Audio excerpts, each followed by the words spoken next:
I pull up, you know I be moving. Moving the floor and I'm cruising. The money I'm speaking is fluent. All of my business booming. Stacking my cash in abundance. Yo les postos, bienvenue dans cette nouvelle vidéo. Il hésite le coach allemand.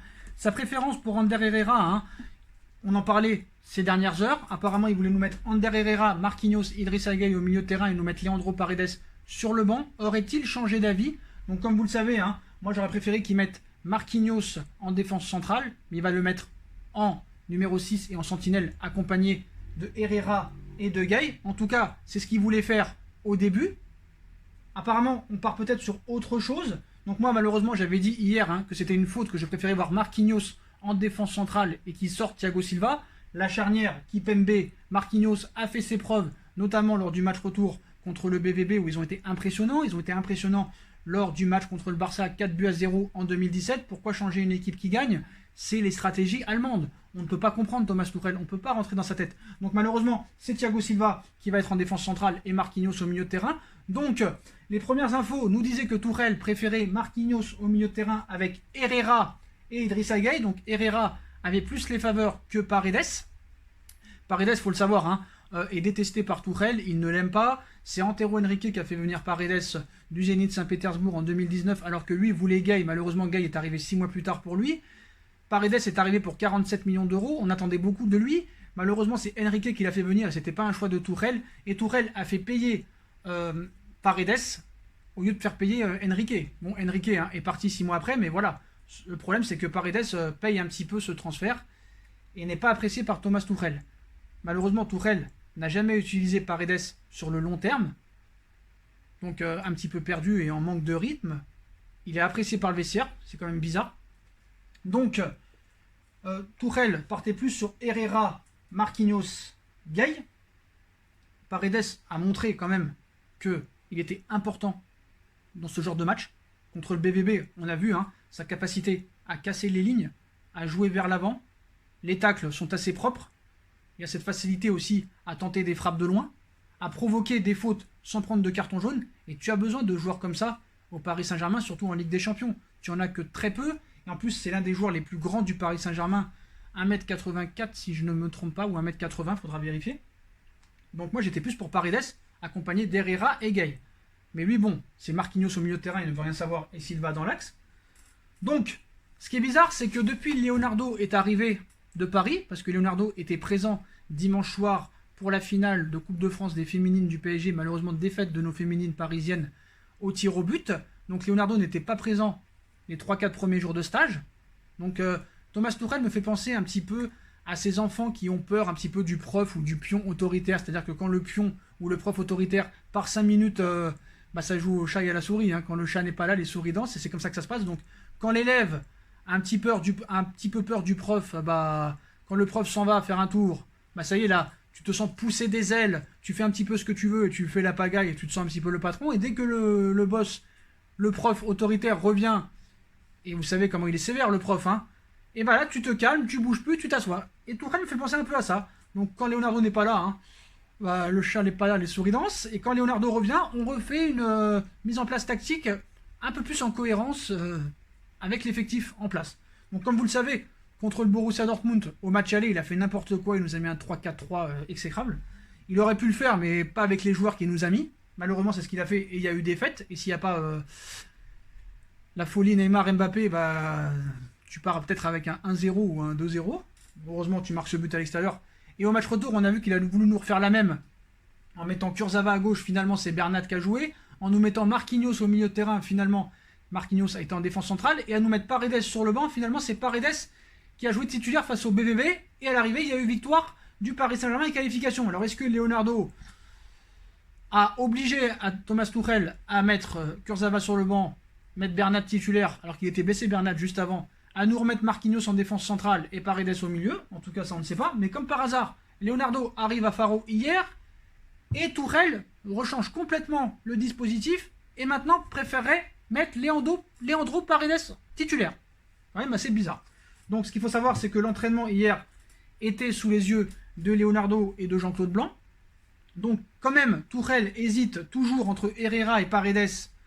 Après, pour Mbappé, il y a une bonne nouvelle. Hein. Il a fait un entraînement normal. Donc les enseignements de l'entraînement de hier soir à Faro, avant ce quart de finale de Ligue des Champions, au fur et à mesure que le choc se rapproche, la tension monte et les joueurs du Paris Saint-Germain rentrent dans le vif du sujet. À 48 heures du quart de finale de Ligue des Champions mercredi face à l'Atalanta, les joueurs parisiens ont vécu un entraînement très tactique. Avant l'opposition, Tuchel s'est armé d'un paperboard au centre du terrain pour se faire comprendre. Zoumana Camara et Zostelo, ses adjoints, eux, ont beaucoup discuté avec les joueurs pendant les petits temps de pause. La bonne nouvelle concerne Kylian Mbappé. L'attaquant français a effectué toute la séance avec le groupe, sans exercice individuel, contrairement à Layvin Kurzawa. Échauffement, étirement effectué après une trentaine de minutes en salle. Puis Toro, une opposition que le numéro 7 du PSG a joué normalement. On a vu un Neymar très axial, presque comme un numéro 10. Donc cette fois-ci, pas de Ander Herrera du côté des titulaires. C'est Leandro Paredes qui a été aligné. Le groupe a une nouvelle fois travaillé les contre-attaques et les transitions offensives, avec un Neymar très axial durant la séance, derrière Sarabia et Mauro Icardi, presque comme un numéro 10. Les deux attaquants partant des côtés pour venir repiquer et leur faire appel dans l'axe. Le rappel dans l'axe. Donc Thomas Tuchel a souhaité voir son équipe repartir de derrière sans user de ballons très longs. Donc les titulaires durant l'opposition du jour, dans une sortie, on va dire 4-4-2 en losange, 4-3-3, 4-4-2 en losange, chacun se fera son interprétation. Est-ce une bonne chose? Donc la défense ne change pas, hein. Malheureusement Thiago Silva dans l'axe, j'aurais préféré Marquinhos. Donc on part avec un 4-3-3 ou 4-4-2 en losange, hein. Moi je pense que c'est plus un 4-4-2 quand même en losange, avec Marquis en sentinelle, accompagné de Gay et Paredes. Donc moi Marquis au milieu de terrain je suis pas fan, hein. J'aurais préféré qu'ils mettent Paredes, Gay et Herrera. Gay en 6, il l'a déjà fait. Nous avons donc un Neymar en numéro 10. Alors ce qu'il faut savoir, c'est que les 6 premiers mois de Tuchel au Paris Saint-Germain, Neymar a joué dans cette position de 10 et c'était pas mal, hein. C'était pas mal, mais malheureusement il y avait Cavani et Mbappé devant. Donc Icardi c'est bien, mais Sarabia en 9 c'est pas pareil que Mbappé en 9. Sarabia a des qualités mais plus sur le côté droit, pas en 9. Donc Neymar, dans la mise en place tactique d'hier, dans ce 4-4-2 en losange, avec un Neymar en 10, Icardi donc devant, accompagné de Pablo Sarabia. Est-ce la bonne solution pour jouer contre l'Atalanta Bergame? J'ai envie de te dire pas vraiment. J'ai envie de te dire pas vraiment, parce que cette solution et ce 4-4-2 en losange peut être utile contre certaines équipes, mais pas contre l'Atalanta Bergame, qui est une équipe qui est portée vers l'avant, qui a un jeu très offensif, qui presse très haut, avec une grosse intensité, ça court de partout. Bon, certes, défensivement, c'est pas exceptionnel, c'est loin de l'être. Paris est supérieur pour moi en défense centrale, surtout quand il y a Marquinhos et Kimpembe dans l'axe, parce que moi je comprends pas pourquoi il n'y a pas Marquis et Kimpembe dans l'axe, alors que dans les grands rendez-vous, le Barça et Dortmund, ils ont toujours été là. Bon bref, on va pas ressasser. Moi le problème, c'est que là, tu arrives avec un Bernat à gauche, qui va manquer d'intensité parce qu'il n'a pas été présent lors de la préparation. Il vient juste de faire 60 minutes contre le FC Sochaux-Montbéliard. Je n'ai rien contre le FC Sochaux-Montbéliard, mais une équipe de Ligue 2. Voilà, Bernat est arrivé. Et avec ce dispositif-là, Bernat va avoir 3 fois plus de travail parce qu'il n'aura personne sur le couloir gauche, à moins que Neymar fasse l'électron libre. Comme il avait fait les 6 premiers mois, ça avait plutôt bien marché, mais comme Cavani faisait plus de replis défensifs que Icardi, même si Icardi a prouvé en fin d'année 2019 qu'il pouvait le faire, et un Sarabia qui n'était pas là, et c'était Mbappé qui le remplaçait les 6 premiers mois, et Mbappé a plus de repères en 9 que Sarabia. Donc pour moi c'est une erreur. Il faut laisser Neymar à gauche, Sarabia à droite, et donner des caviars à Icardi. C'est une faute. Bernat va avoir 3 fois plus de travail parce qu'il va être tout seul sur la gauche. Il va devoir faire beaucoup plus d'efforts offensifs. Il manque de rythme. Donc il est capable de le faire, mais il va avoir 3 fois plus de travail. Comme Thilo Kehrer, qui n'aura personne sur le couloir droit. Thilo Kehrer n'est pas réputé pour faire des grosses transitions offensives. Il n'a pas aussi la même endurance que Bernat. Ça risque de poser problème. Surtout qu'il a pris beaucoup de muscles Kehrer. À droite, c'est pas son poste de base, hein. De base, c'est l'axe, même s'il a joué à droite et il peut servir.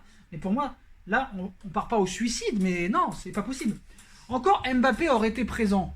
Bon, il n'aurait pas joué comme ça. Mais tu peux pas jouer avec Sarabia comme ça. Moi, je pense que c'est pas possible parce que Sarabia plus derrière Icardi, ça aurait été mieux, mais là, tu peux pas. C'est-à-dire que Neymar va avoir 3 fois plus de travail, Bernat va avoir 3 fois plus de travail, Kehrer va avoir 3 fois plus de travail. Et si le jeu de l'Atalanta est comme celui en Serie A, ça risque de te poser problème. Avec ce pressing, il va falloir beaucoup courir. Paris n'est pas réputé pour être une équipe qui court. Surtout que là, on nous explique qu'il a travaillé les contres, alors que Paris, normalement, est une équipe, quand même, on va dire, qui a la possession, surtout en Ligue 1. Donc ce qu'il faut savoir, c'est que quand même Paris, lors des matchs amicaux et de ces deux finales, n'a pas pris de but, n'a pris aucun but en 6 matchs, c'est quand même à retenir. Mais le problème, c'est qu'avec cette équipe-là, tu pars un petit peu, pour moi, au suicide. Alors si ça marche, je serais obligé de dire chapeau l'artiste. Je crois pas que je vais le dire quand même, mais pour moi, tu pars un petit peu au suicide. Parce que le jeu de l'Atalanta Bergame est prévisible et il ne changera pas. Il ne changera pas. T'as pas de repère. T'as pas de repère. Avec cette équipe-là, il n'a jamais joué en 4-4-2 en losange. Pourquoi toujours nous inventer des choses lors des matchs les plus importants? C'est quoi le projet? Non, non, non. Moi, je persiste à dire qu'il faut laisser Neymar à gauche, Sarabia à droite et Icardi en 9, plutôt que mettre Sarabia et Icardi en 9 et Neymar en électron libre. Il va être de partout, le pauvre. C'est pas possible. Tu peux pas. Tu ne peux pas. C'est pas possible. Pour moi, il a faux, tout faux, complètement faux. Donc, ça a été la mise en place. Hein. Ça a été cette mise en place. Surtout que Paredes, certes, arrive aussi à se projeter vers l'avant. Il le fait. Contrairement à Marquinhos qui reste plus, qui va plus reculer qu'aller devant. Gay, qui a prouvé déjà dans le passé qu'il pouvait aussi jouer très haut, mais lui aussi est timide en ce moment et ses 2 derniers matchs font très peur. Si c'est cette équipe-là, moi j'ai très peur. J'ai très peur. Franchement, pour moi, ce n'est pas la composition à mettre avec les arguments que je vous ai donnés. Pour moi, mon argumentaire est légitime. Certes, Neymar en numéro 10, c'est possible, mais tu aurais pu le faire si tu avais Mbappé et Icardi, mais pas avec Sarabia en 9. Cette équipe-là manque de repères dans ce système et dans ce dispositif. Donc j'espère que ce ne sera pas ça, mais apparemment la dernière mise en place c'était ça. On va voir s'il y a une mise en place aujourd'hui aussi qui va être faite ou qui a été faite.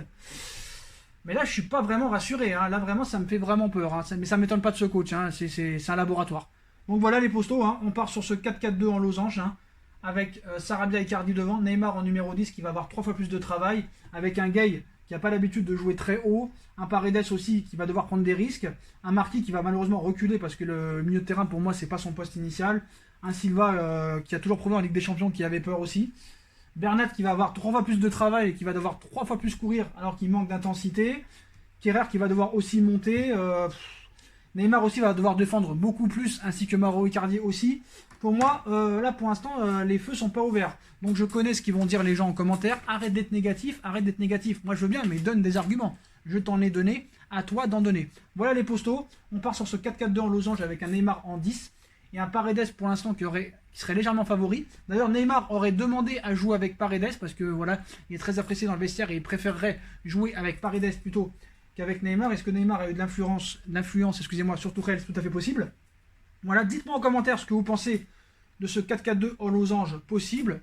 Est-ce une bonne solution ou part-il au suicide? Dites-moi en commentaire ce que vous en pensez. Moi franchement je pense qu'il ne faut pas faire ça. Après si ça passe, chapeau l'artiste, hein. Qu'est-ce que vous voulez que je vous dise? Dites-moi en commentaire ce que vous en pensez, puis je compte sur vous pour bombarder la barre de like. On like, on partage, on commente, on s'abonne, on active la petite cloche pour être tenu au courant des vidéos qui vont sortir. On me rejoint sur mes différents réseaux sociaux. Les postos aussi, un petit message. Ça me ferait vraiment plaisir que vous vous abonniez à ma 2e chaîne YouTube No Feeling. On est bientôt à 1000 abonnés, ce serait sympa qu'on atteigne les 1000 abonnés. Et ça me motiverait vraiment à faire plus de vidéos sur cette chaîne. Donc voilà, n'hésitez pas à vous abonner à ma 2e chaîne YouTube, ça me ferait vraiment plaisir. Vous serez les meilleurs potos, même si vous l'êtes déjà les meilleurs. Et vous êtes les meilleurs abonnés de tous. Donc voilà. Je vous fais un big up les postos. Puis prenez soin de vous. Et à très vite pour une nouvelle vidéo les postos. Et allez Paris, quoi qu'il arrive. Tchuss.